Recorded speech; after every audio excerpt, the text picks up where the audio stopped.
Where do you go? Which item do you buy? Which building do you build? Which skill do you pick? When do you jump? Where do you go next? When do you attack? Which attack do you use? Which units do you build? Where do you send your units? Which class do you pick? Which path do you go? In video games, decisions are everywhere. One could argue that every button you press is a decision, and not pressing a button can be a decision as well. This week I asked myself a pretty essential question.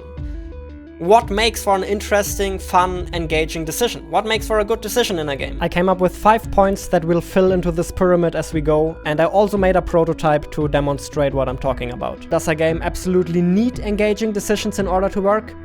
No, I don't think so. Look at this clicker game I made a while ago, for example. It doesn't contain any decisions whatsoever, relies purely on execution. You have to click as quickly as possible, and that can honestly be quite fun as well. However, if you do have decisions in your game, then obviously improving the quality of those decisions will also improve the quality of your game. And let me tell you that a lot of games that feel like they're purely execution based are really not. It really comes down to little micro decisions like, do you move to the left? Do you move to the right? When do you jump? Do you jump now or do you save your jump for later? So what I'm trying to say with that is that your game probably contains a lot of decisions, even if you're not aware of that.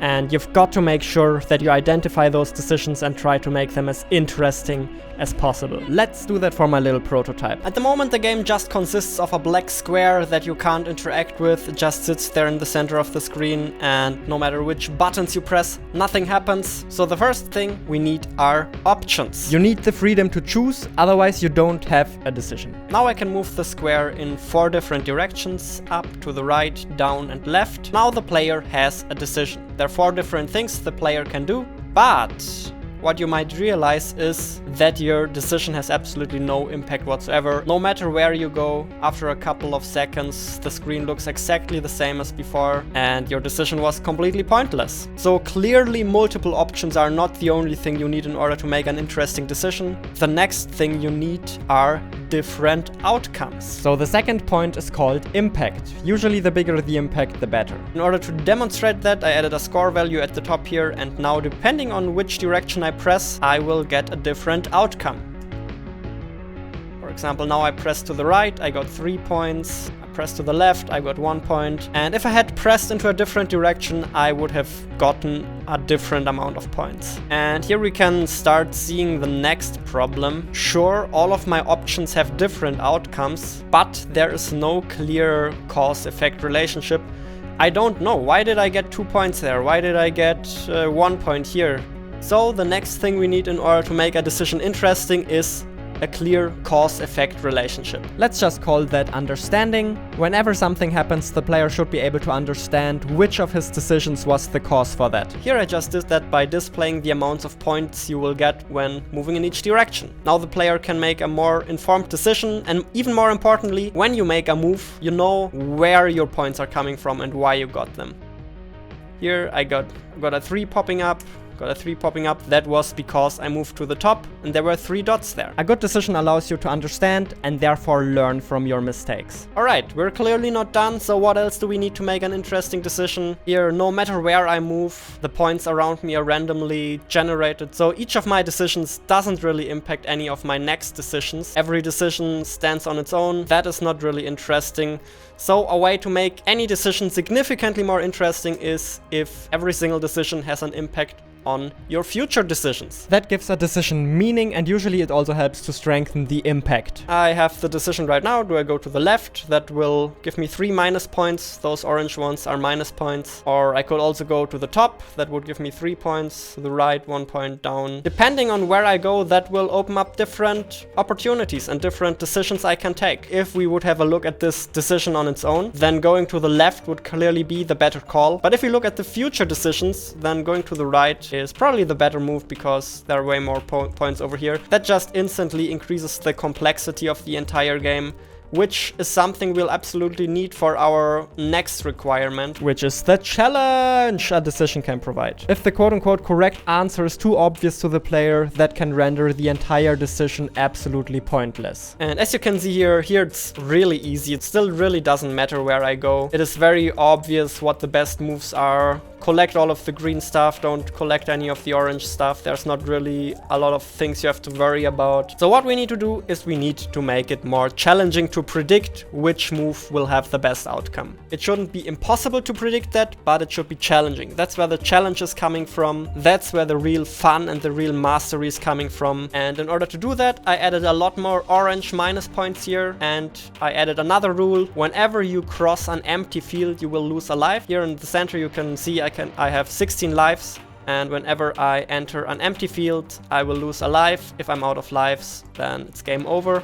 So now I can't move anymore, game's over, and I've lost. And these changes make it very challenging to predict which of the moves available will have the best outcome for me in the long run. A lot of the things that were completely unviable before are suddenly viable now. Look at this situation, for example. I could just move 2 steps to the right and start collecting all of those green stuff there, but that would cost me 1 life because I would have to cross 1 empty field. Another option would be going this route down here, collecting 1 negative point, which would mean I would have 1 point less, but I wouldn't lose a life. Then of course I could go to the left as well, start collecting those green things over here, or if I want to go there without losing a life, I could go to the top. Suddenly all of these options are completely viable. It is hard to predict which one of them will have the best outcome, and that is where the challenge is coming from. That is where the fun is coming from. Let's go with this.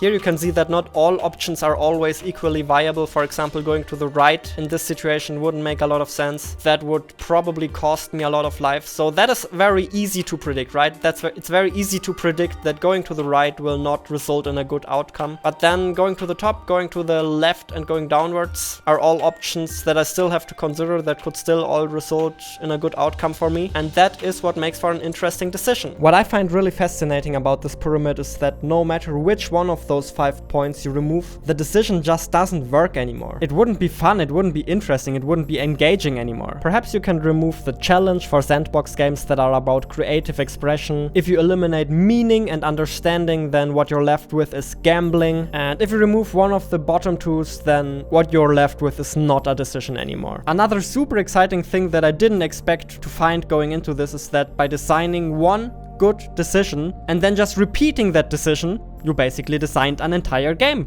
Like, this is an entire game and it's not a bad one. Perhaps you've heard that making a game is about finding 5 seconds of fun and then just repeating those 5 seconds. I think that is absolutely true, and I think this is one way you can do that. Let's have a look at Islanders, for example. A game I worked on and that you can get on Steam. Get it now, link in the description. Pew, pew, pew, pew, pew. It is basically designed around one core decision. Where do you place your buildings and in which order? This decision provides you with a lot of freedom because you can pretty much place your buildings wherever you want. Every placed building has a big impact on the game as you gain or lose points depending on how well you placed it. You can understand which impact your decision had, which by the way means you'll be able to learn and improve. Every building you place will impact your future decisions quite heavily, and that makes it quite challenging to predict what the best place for your building is. In action-based games it can be a little trickier to break it down like this, but it's obviously possible as well. In Will You Snail, for example, you have the freedom to move to the left, to the right, and to jump. Where you move impacts the state of the game in a way the player can understand. It also impacts future decisions, and deciding which button to press at which time is also quite challenging, because you only have a very limited amount of time to make your decision. Now the question is, if a decision in your game fulfills all of these requirements, does that mean you're good? You can probably already assume that the answer to that is no. These requirements are fairly easy to fulfill, and some decisions fulfill these requirements better, and some fulfill them worse. So if you want to make your decision better, more interesting, more engaging, I highly recommend you go through all of these points and see if you can make some improvements. Perhaps you could grant the player a bit of additional freedom, give the player a new ability or other new options to choose from. However, I would be a little bit careful with that because it sounds like feature creep and it does not necessarily sound like elegant design. If there is a cool and elegant way to give your players additional freedom, then hell yeah, go for it. Then next up, giving a decision a bigger impact, or at the very least a bigger perceived impact, can definitely make it more engaging as well. And what that requires is different outcomes. If all of the possible outcomes are very, very similar to one another, the impact is very small. But if the possible outcomes are very different from one another, the impact of that decision is quite big. Another thing to consider is that decisions feel way more impactful if they have lasting consequences. And then of course understanding is unfortunately a big problem in a lot of games I see. Sometimes weird stuff happens in the game and you don't know why, you don't know if you caused that. Not knowing what the hell is going on definitely decreases the quality of a decision quite heavily. The basic philosophy being, if you don't understand the impact of your decisions, you also don't feel the impact of your decisions. Understanding allows for learning, learning, allows for progress, and progress feels quite rewarding. Another thing to look at if you want to make your decisions more interesting is how they impact future decisions. Usually the more they influence future decisions, the better and the more meaningful they feel. Last but not least, challenge is actually an interesting one, because challenge has the weird property that it wears off after a while. Players become better and better at taking certain decisions, so you need to find ways to keep it interesting for them. After a while you get really good at judging which move will probably result in the best outcome for you. And once again, that's where the decisions start to get a little boring again. One thing that really helps, for example, is randomly generating the levels. Imagine this level would always be the same, then after a while you would just have the best way figured out, and it would definitely not be a challenge anymore. So introducing a bit of randomness is a good solution. We did that in Islanders as well, of course. Another way to solve this issue is to make players go up against each other. That keeps it challenging for a while. And then the most important factor for this is, of course, good balancing. And good balancing means you've gotta make sure that the players always have multiple options they have to consider. If the best option is too easy to identify and not a challenge to find, that most of the time comes down to poor balancing. Which, by the way, is definitely a topic that deserves a video on its own. If you liked this video, then make sure to check out my other game design videos. I have a bunch more of these, and I'll link you some in the end card right here. Please also keep in mind that this is just an abstract model. I'm sure there are exceptions to all of these rules, but I still hope that this will provide you with a good tool set to analyze the decisions in your game and to hopefully make a better game as a result of that. Thank you very much for watching, and see you in the next one. Bye!